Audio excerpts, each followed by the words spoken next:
Good Sanjeev. evening. Hello. Who's here? I'm Sophia, sir. Oh, Sophia. Okay.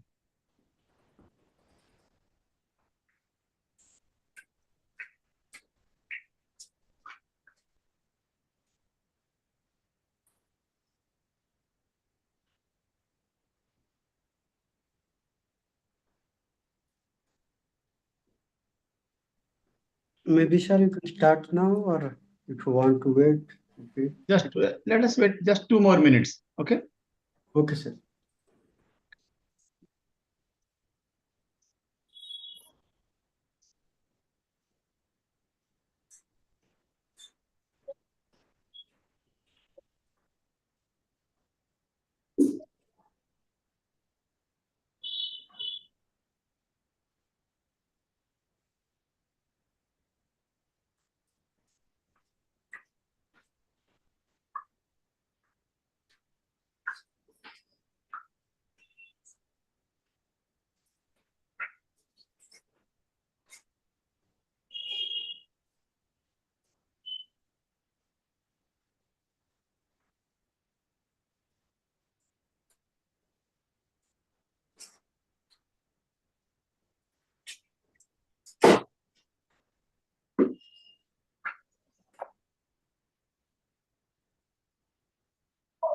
Hello.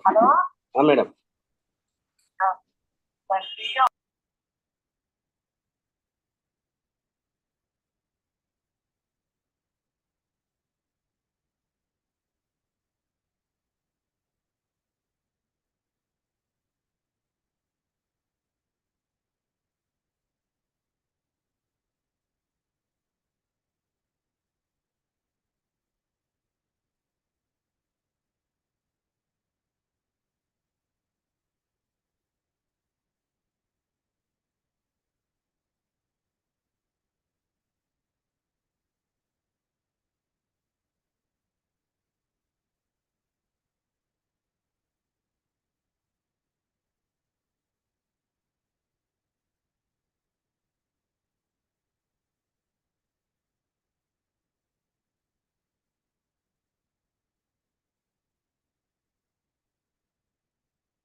Dr. Sadanand, should we start?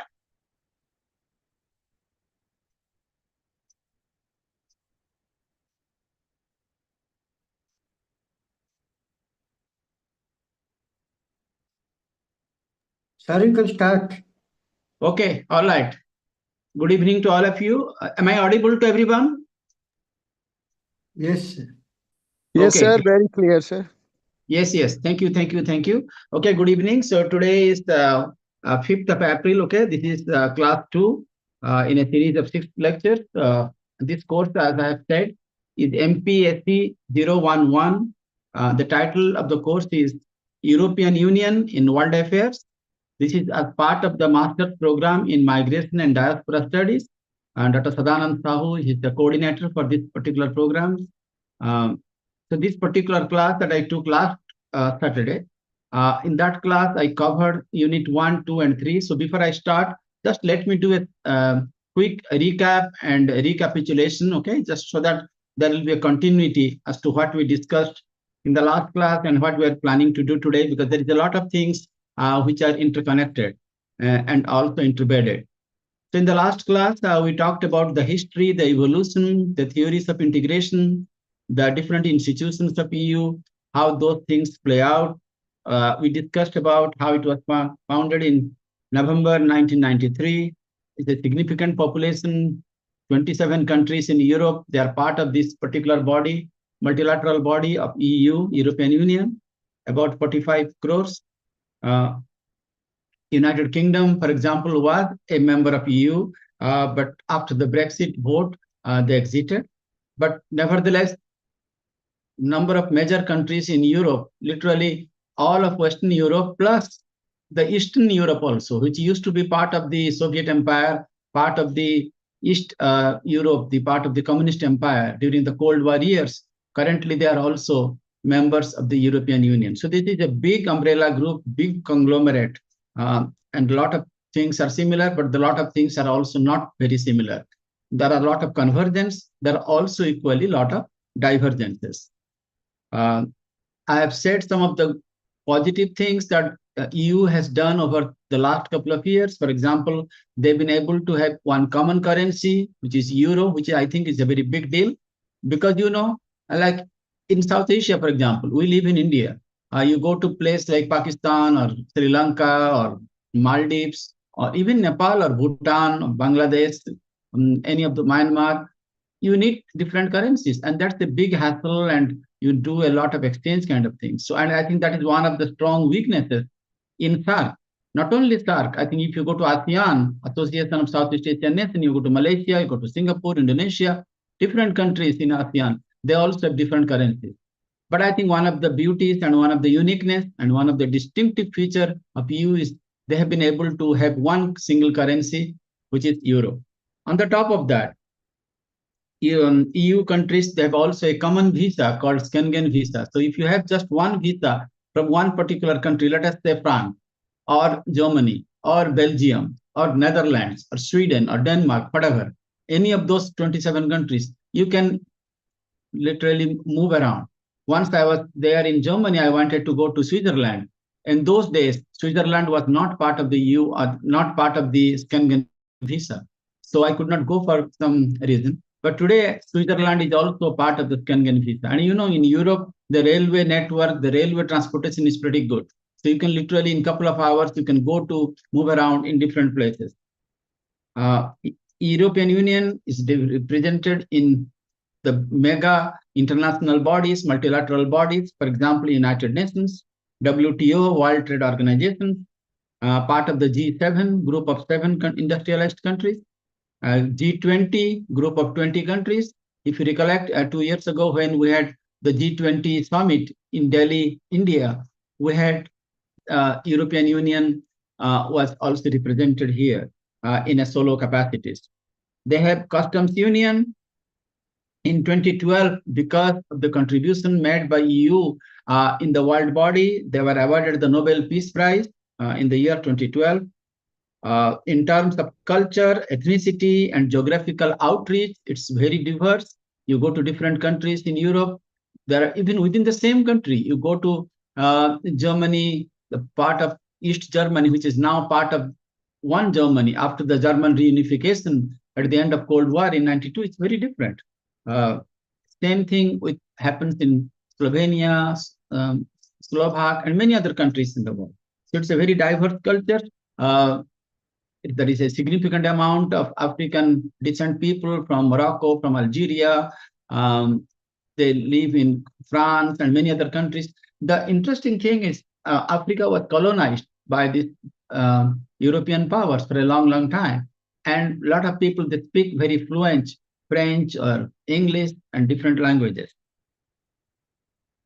EU has also good interactions with the major powers in the world, whether it is United States, or China, Russia, Canada, India, Saudi Arabia, Japan, countries in Southeast Asia, Singapore, Malaysia, Indonesia, etc., countries in Latin America, Brazil, Argentina, etc., countries in Africa also, countries in Central Asia, Kazakhstan, Turkmenistan, Uzbekistan, all those ex-Soviet republics, they are also having a very meaningful and very tangible relationship with EU. Also certain countries under EU, they have also acquired hard power capabilities. As I've said, the hard power, as Joseph Nye, the scholar, has defined, it means the power of muscular power, the display of raw power, the display of coercion, the coercive power. For example, France, they have got the fighter jet Rafale. They produce that, and they also export to many countries in the world, including our country, to India. So we do buy and purchase the French Rafale. We also buy the British Jaguar and many other products.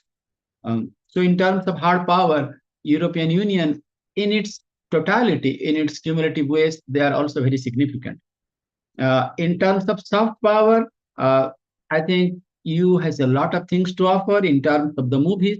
You must have seen some subtitles of the French movies, Italian movies, Fellini movies, German movies. They are also highly well known and they get a lot of awards, including Oscar, etc. Movies, food. Each countries have Italian food, French food, German cuisine, and different countries, or Portuguese cuisines. They're also very, very popular. The literature, they're also very rich literature in all individual countries, from Spain to Belgium to Netherlands, whatever. Cultural artifacts, museums. Europe is very, very famous. I think one of the interesting, I have been to many European countries. One of the interesting thing is on a sightseeing tour, no matter which country you go, all the major cities in Europe, whether you go to Frankfurt, you go to Paris, you go to Munich, you go to Amsterdam, Stockholm, Copenhagen, each of those countries, they've got very, very high age and high-end museums. I think that is something to be really proud of. Sports, the European people are very fond of sports, particularly the match. The soccer is very, very popular. Which we in India we call it football. Plus, they also play other countries also, and some of the countries they've also started practicing cricket also, which was basically a colonial leftover from Great Britain. But some of the European countries they're also showing interest to that one. Literature, education. We have a very vibrant European Union. All the individual countries they have got. Collaborative arrangements with different countries. For example, with India, we have got very meaningful relations with different countries, from France, Erasmus Mundus program, German DAD, German Academic Exchange. Similarly with Sweden, with TIDA. So many other countries in the world within European Union, they have got meaningful relations. And one of the things in India that has taken place in recent times, I think you must be aware of that, which is the NEP 2020, New Education Policy of Government of India. And as part of that, there are a lot of different components, including curriculum developments and et cetera. But I think one of the things that has been emphasized is the internationalization of education. So for example, the foreign campuses, they can set up, if, for example, a German university or a French university or a Belgian university or a Dutch university, they can set up campuses in any part of India. And similarly, major universities like India, like JNU or IGNU or DU or other major universities, IITs, etc., they are also already setting up campuses in different parts of Europe. So it's a two-way kind of thing. It's a very reciprocal thing, which is a win-win proposition on both sides. Of course, there are issues within Europe, particularly in the contemporary times. In the last 2 years, you must have heard about what is going on in Ukraine. Also the future of NATO, particularly after the coming of Donald Trump for the second time, who was elected last November. It remains to be seen whether he's going to show the same interest that historically America has been showing to North Atlantic Alliance as part of the post-World War II kind of security arrangements in terms of new international order. So that remains to be seen, whether America is going to put the man to the muscle, the power of North Atlantic Alliance. The Ukraine issue is very much a dicey issue at this present time. It remains to be seen whether there is going to be any kind of a truce, any kind of ceasefire, any kind of peaceful resolution or negotiated settlements between Russia, between Ukraine, and to what extent EU can take part. There is one proposal that EU can probably put some peacekeeping force in Ukraine. Probably they can pay some. They can pay for the post-war situation in Ukraine to rebuild Ukraine. So I think that remains to be seen. Ukraine also would like very much to be a part of NATO, very much a part of the European Union. That is still under consideration. So I think with the change of guard in Washington, D.C., with the coming of Donald Trump, so it remains to be seen that a lot of things are very fuzzy at this point of time. So I think in the coming weeks and months, we'll get to know how things are going to take place. Freedom of movement within EU, as I said, because of the single visa and single currency, it has been much, much easier.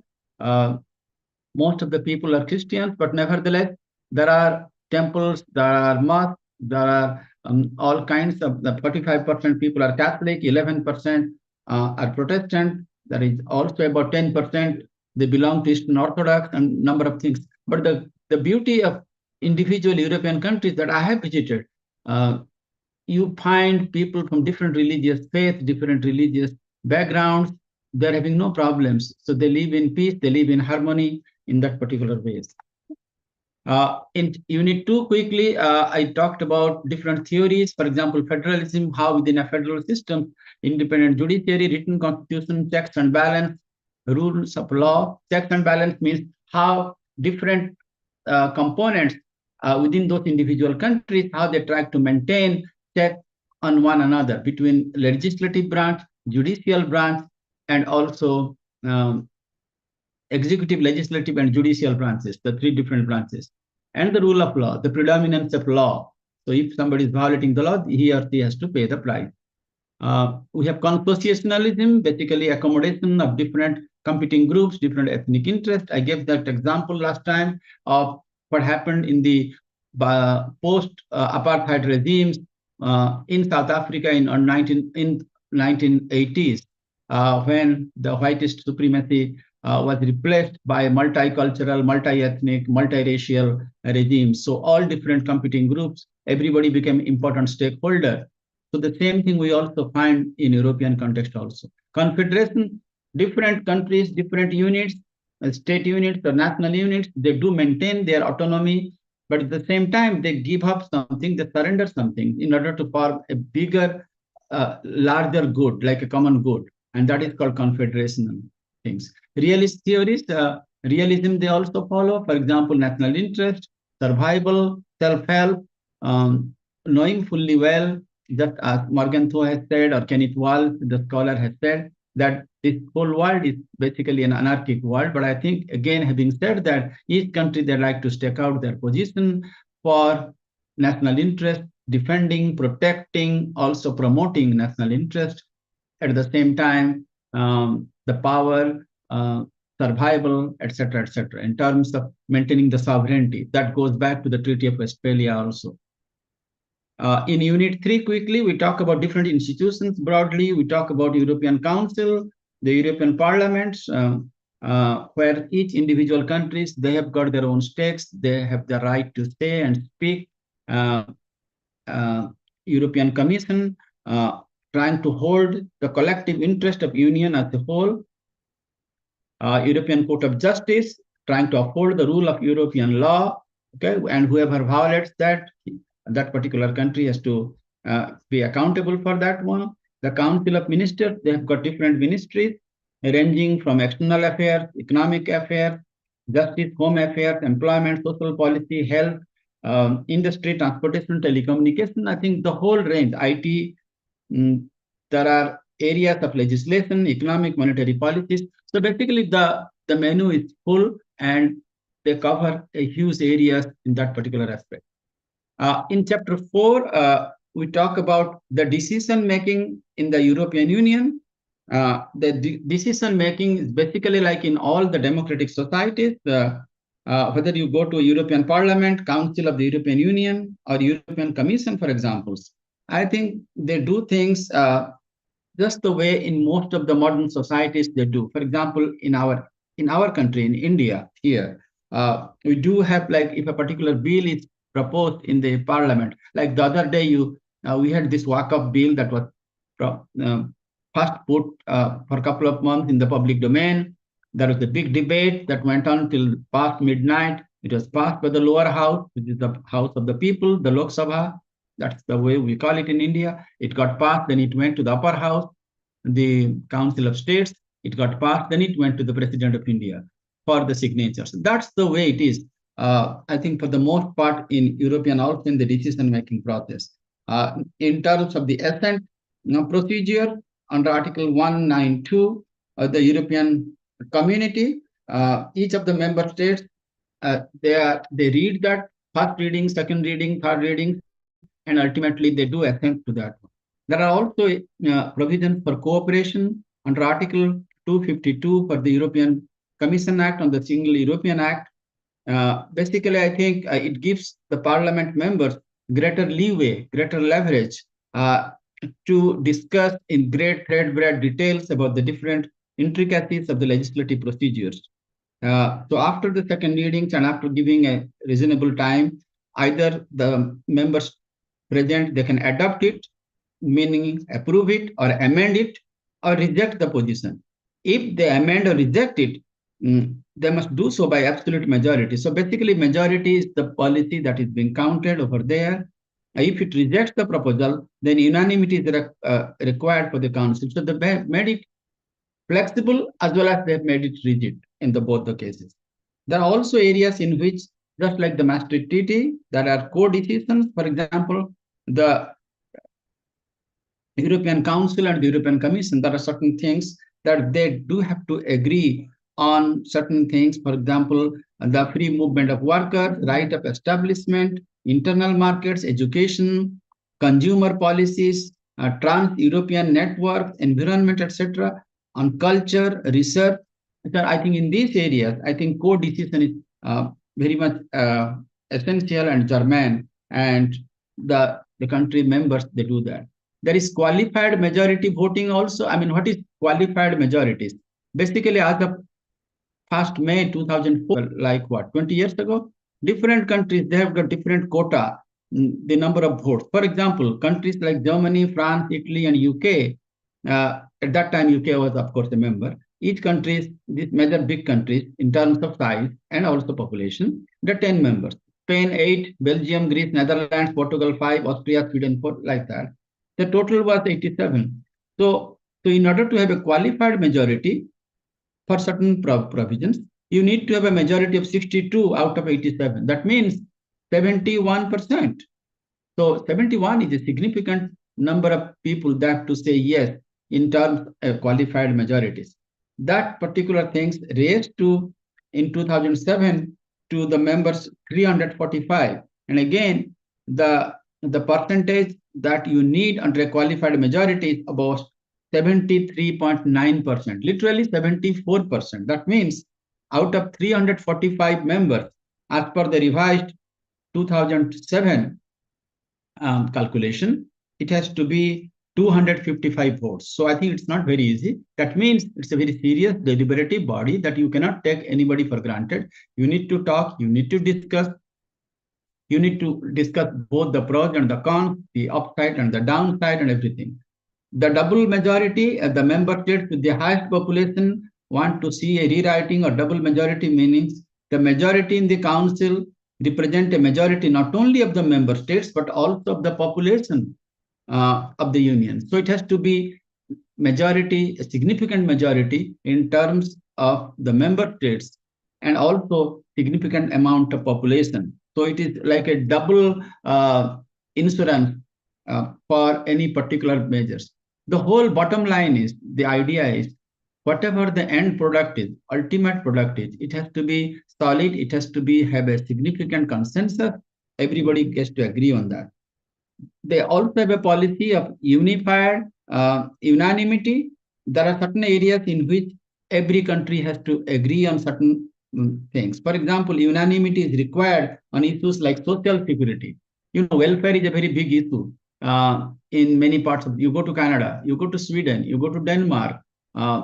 Like for example, if a female goes on a maternity leave, certain countries they provide 3 months, some countries provide 6 months of paid leave, some countries even pay 1 year, even 2 years. Okay, so for provisions like that, I'm just giving you one example. You need unanimity. So the social security, for example, the senior citizens, what kind of benefit they can get in terms of pensions, assured pensions, in terms of health benefits, in terms of physical security and other things, etc., and other benefits they get.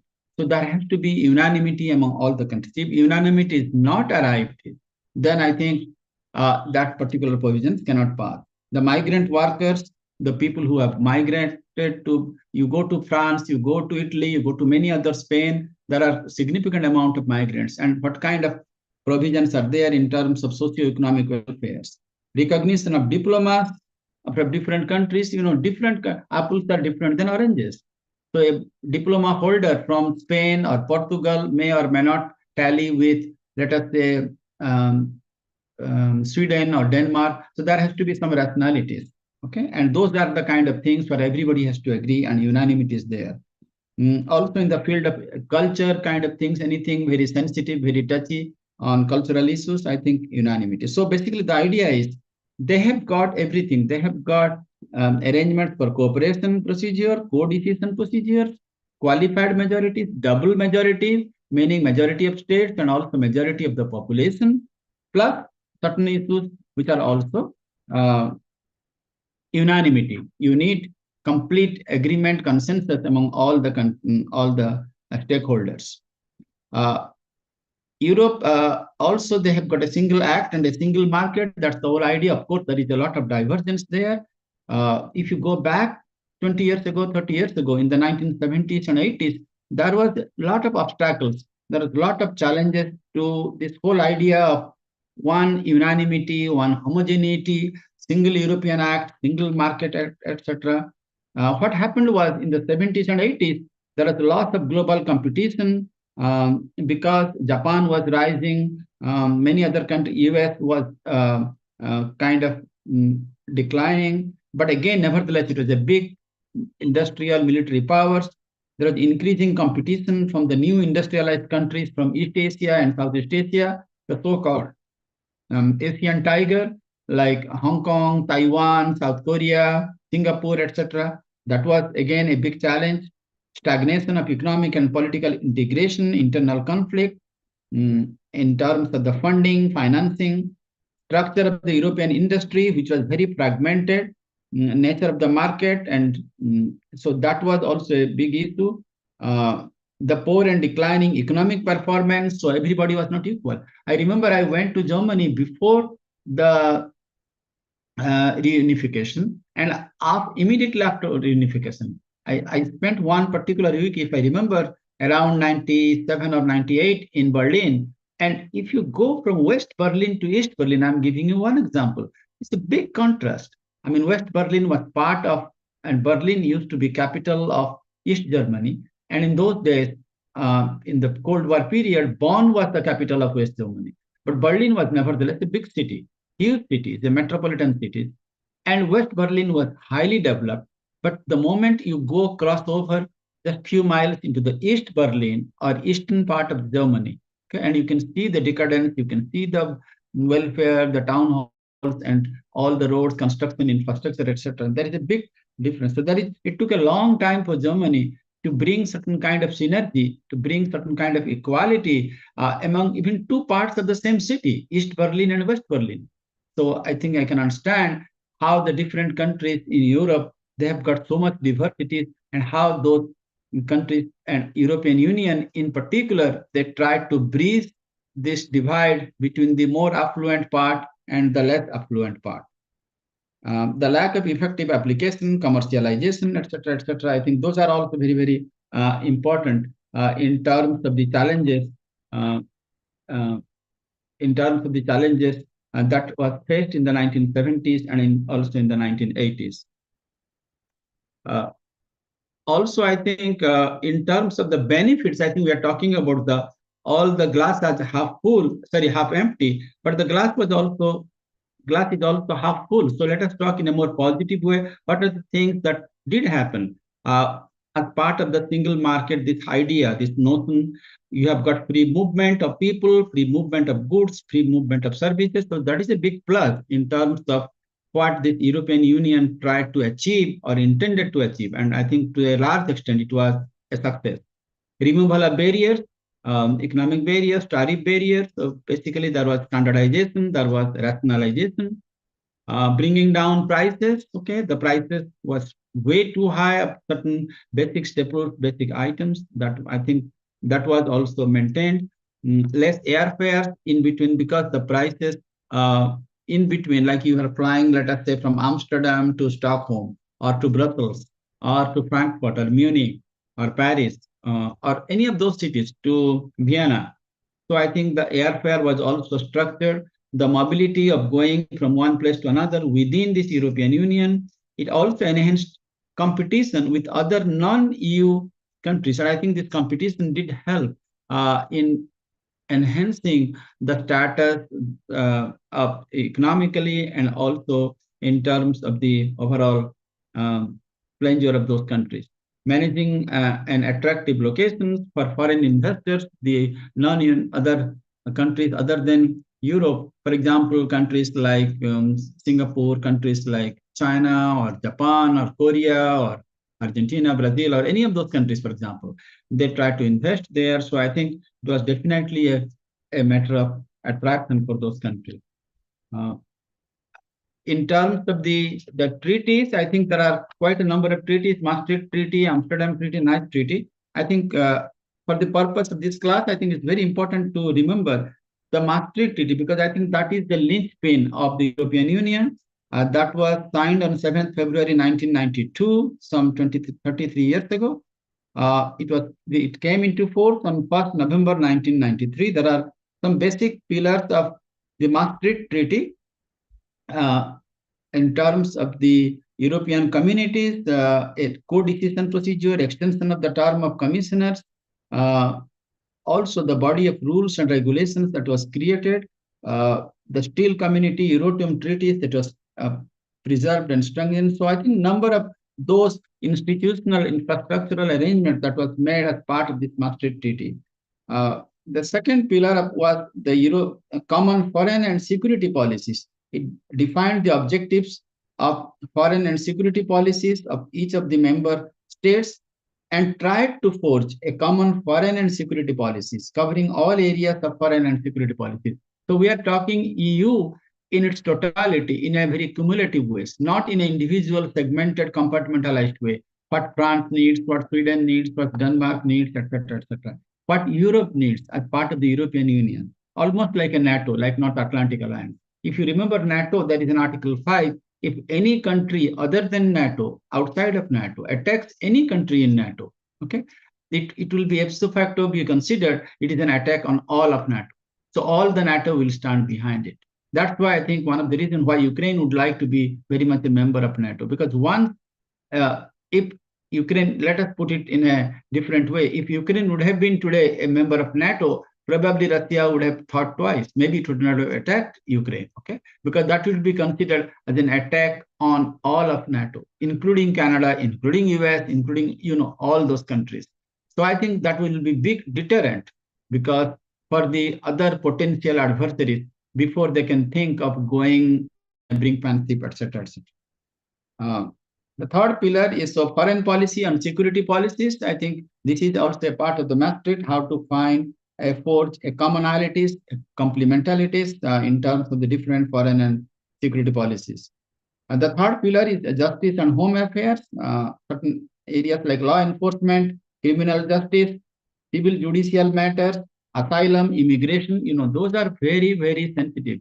When I was in Germany and France, there are a lot of immigrants from Sri Lanka. There was a civil war going on in Sri Lanka not long time ago. This Tamil Ilam, people from Jaffna provinces, I think from Afghanistan, long years of the Taliban. We can give many, many examples. There are many countries from Africa. So that was a big, hot debate. Part of Germany, part of France, part of Spain, part of Italy, people were very accommodative, people were very receptive, but also there was a radical element within those countries. They did not like to welcome the immigrants in very open way. So as part of the Maastricht Treaty, they tried to rationalize the issues of asylum, who can get asylum, under what conditions, etc., etc. Enforcement of criminal justice in judicial systems, particularly those people who commit intrastate crimes or inter-European countries things.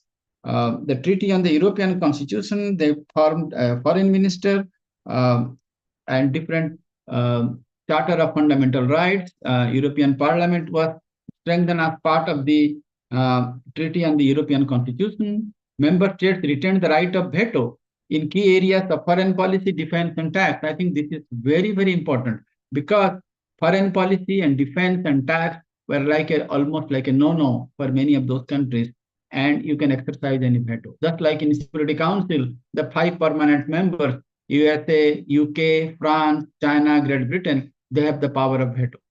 in a way, you can say it is very undemocratic, but in a way, it gives them, those countries at least, an additional leeway, additional leverage, okay, to decide that these are the things which is going to be almost like a red line, okay, foreign policy, defense, and tax. Each member shall have a commissioner for the first term of years. The draft constitution laid down the exit clause, and if any country would like to leave the union, there are also procedures for that, and you have to follow that. A suspension of a particular members if they violate some basic principles of the European Union, etc., etc. The ratification process, it was a little bit tricky, it was a little bit problematic. But broadly speaking, I think in terms of the ratification process, because once a particular thing is being passed through all of those deliberative bodies, ultimately it is up to individual countries to ratify or not ratify. So there are 4 scenarios under this ratification. One is no change. The European Union just basically carries on as over. Enlargement, that of Turkey, was postponed. Gentle decline, the effectiveness is eroded, and the Schengen and Eurozone are not extended any further. So sometimes they do that. Comprehensively, to redraft the constitution, so make it more acceptable, appears to be sometimes that is also being, and cherry picking. Basically, I think certain areas that are being accepted, certain areas that are not accepted. So there is basically no unanimity, no uniformity in terms of ratification. Sometimes no change, sometimes quietly in a decline in a very benign manner, sometimes redrafting, etc., etc. So I think these are some of the processes. So I think if I put the whole thing in a nutshell, I think European Union definitely has come a long way in the last 20, 30 years. That doesn't mean that everything is hunky-dory, everything is perfect. There are always room for improvement. There is always scope for improvement. If you have a multilateral body, like the other day we are talking about United Nations, or for example, ASEAN, SAARC, you look at any of those multilateral bodies, OAS, Organization for American States, OAU, Organization for African Unity, GCC, Gulf Cooperation Council. I can name any of those things. Even NAFTA, North American Free Trade Agreement, that was done between USA, Canada, and Mexico. There are a lot of pluses, but there are also a lot of downsides, there are a lot of shortcomings, there are a lot of concerns, there are a lot of issues that the countries need to talk about, need to discuss, need to negotiate that one. So imagine in a reverse way, if there had been no European Union, I think that would have been worse. Okay, so we are not saying every European Union did resolve everything, but at least they brought about, it's almost like a United Nations.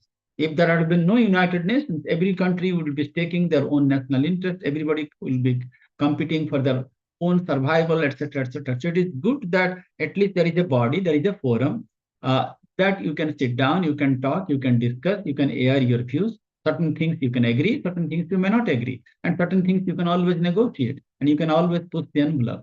So I think that's what we see in European Union. They do have different institutional structure, and they try to always make improvements, etc. But having said that, it is very difficult to forge consensus among 27 countries with different histories, different backgrounds, different socioeconomic backgrounds, different people, different mindsets. Even leadership is different. Even personalities are different. I mean, you look at the way the governance takes place, even within the same party. Like I can give you an American example. Even within the same party, let us say the Democratic Party, we have seen Jimmy Carter, we have seen Bill Clinton, we have seen Barack Obama, we have seen Joe Biden. They're all Democrats, but they are all different people. They've got all different personalities. Some people are risk takers, some people are risk averse. So they do take decisions in different ways. Republicans, Nixon was different, Reagan was different, George H.W. Bush was different, George W. Bush, the son was different than the father. Okay. Then we have got Trump 1 and Trump. Even Trump is different. Trump 2, today's Trump, after he won the second term, is different than when he was 7, 8 years ago, when he was first elected. What I'm trying to say is different people, even different political parties, that happens in Russia, that happens in France, in Great Britain, Labour Party, Conservative parties, that happens in Canada, that happens in India, in any places. Okay. But I think we should take it in a more positive way. It is good to have differences. It is good to have a more wide collaborative kind of discussion. And then maybe you can find certain commonalities and we can build on that and then you can move forward. I think that is exactly what is going on with the European Union. So I think at any given day, I think it is better that European Union is there, but they should always work it out in a very proactive manner rather than in a reactive manner. So I think that's all I have to say today. As part of this chapter 4, 5, and 6, I just try to combine all the important key elements in these particular things, plus the things that we did in the last class. So I try to tie with all the basic tenets of chapter 1, 2, and 3, also with the main focus or the salient features of chapter 4, 5, and 6. So again, thank you so much. Thanks for being in our class. Okay. Any quick question, any quick comments? I can take one or two maybe. Or else we can go for dinner. Any quick question or comments? Sir, just a small clarification, sir. Yes, Sir, yes. about few months back, there was a news that India maybe have some relations or some trade with the European Union. Is it true? If it is true, how India can have participation with European Union? Yes, I think yes, I have also read that because I do subscribe to Economic Times. I did that. Okay, but I think India is doing a dual approach. Okay, India does deal with European Union, but I think to be frank with you, I think although we do it in a multilateral levels, okay, but I think India feels more comfortable and more cozy with dealing on a bilateral basis with individual EU countries like India, France, India, Germany, India, Spain. So our prime minister, our different ministers, they do visit other countries. But in terms of India with EU in general, I think that is slightly a lesser priority than India with individual countries of EU, depending on our political equation, our personal equation, our own interest, what we can offer them and what they can offer us. Because, at the end of the day, it is all very reciprocal kind of thing. So yes, I mean, EU is definitely focused, but I think the bigger focus is on developing more bilateral track 1 and track 2 diplomacy with all those individual EU countries rather than EU in general. That's the point I was trying to make. Thank you so much. Thank you. Sir. Thank you. Thank you. Thanks a lot. Thank you very much. So see you next week. Okay. Thank you. And tomorrow I have another class. Okay. On Canada. So thanks a lot. And again, a very warm good evening to all of you. Thank you. Thank you, sir.